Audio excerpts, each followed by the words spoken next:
Hello po sa inyong lahat mga ka-crypto. Ako po si Pinoy Crypto Trader at sa video na ito ay pag-uusapan po natin dito ang prediction ni Ginoong Peter Brandt tungkol dito kay Bitcoin.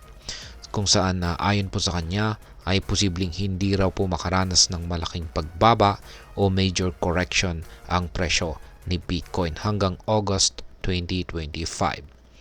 Kaya ayan, kung ikaw po ay isang Pinoy trader o investor, ano nga ba ang kahulugan nito? At maliban po rito ay paano po nito maapektuhan ang ating mga desisyon sa pag-i-invest. Kaya yan po ang siyang ating aalamin sa video na ito. Pero bago po tayo magpatuloy ay nais ko lamang po munang bigyang linaw ang aking disclaimer kung saan ang nilalaman po ng video na ito ay hindi po ito isang financial advice. For education and information purposes lamang po ang layunin nito. Ayan po siya, si Ginoong Peter Brandt. Isa po siyang veteranong trader, kaya yan, marami na po siyang experience sa pag-trade. Kaya ayan, expected po na marami talaga siyang nalalaman.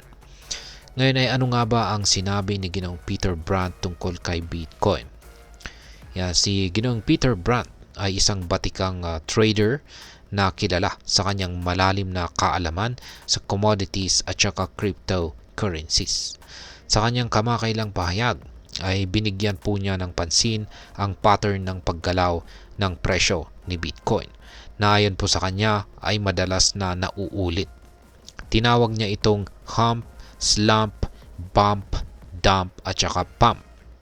O sa madaling salita, isang typical na cycle ng Bitcoin corrections.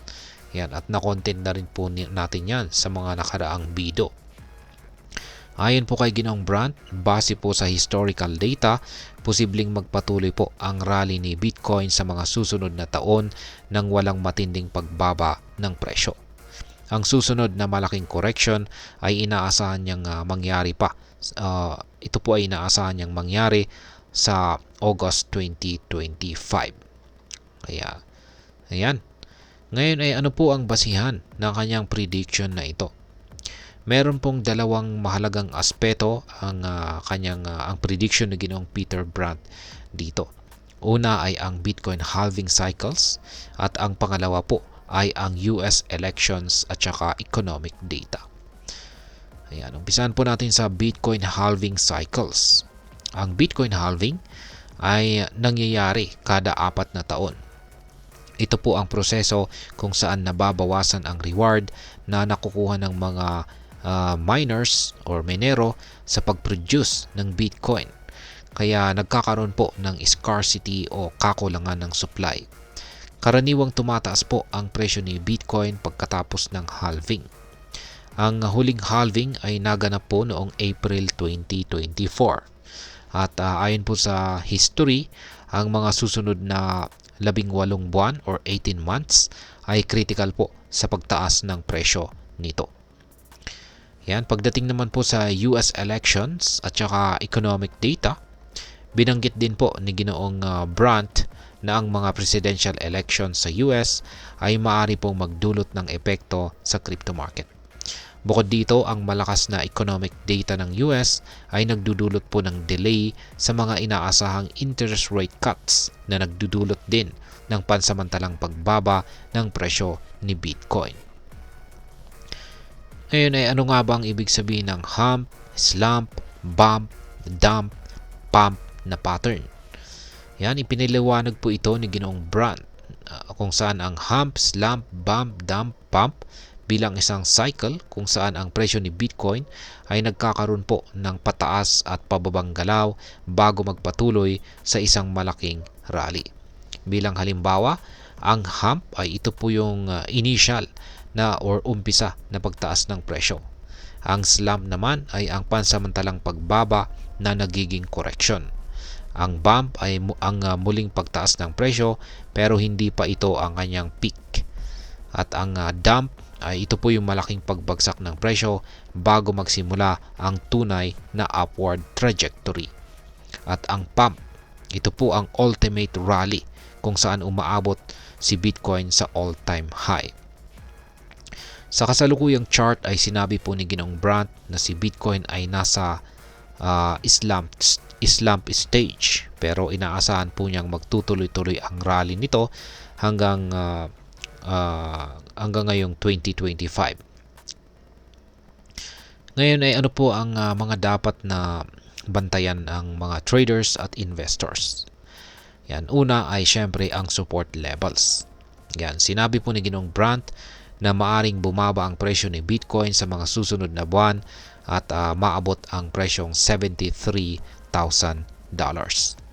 Mahalaga pong bantayan ang mga support levels tulad ng $89,000 at $78,000 dahil ito po ang mga posibleng punto ng pagbawi or pagbangon ng presyo. Pangalawa ay ang patterns sa chart. Kung ikaw po ay isang trader, importante ang pag-analyze sa head and shoulder pattern na binanggit ni Ginoong Brandt. Ang pattern na ito ay madalas na sinyalis ng paggalaw ng presyo pababa bago magtuloy-tuloy pataas. At ang pangatlo ay ang economic news.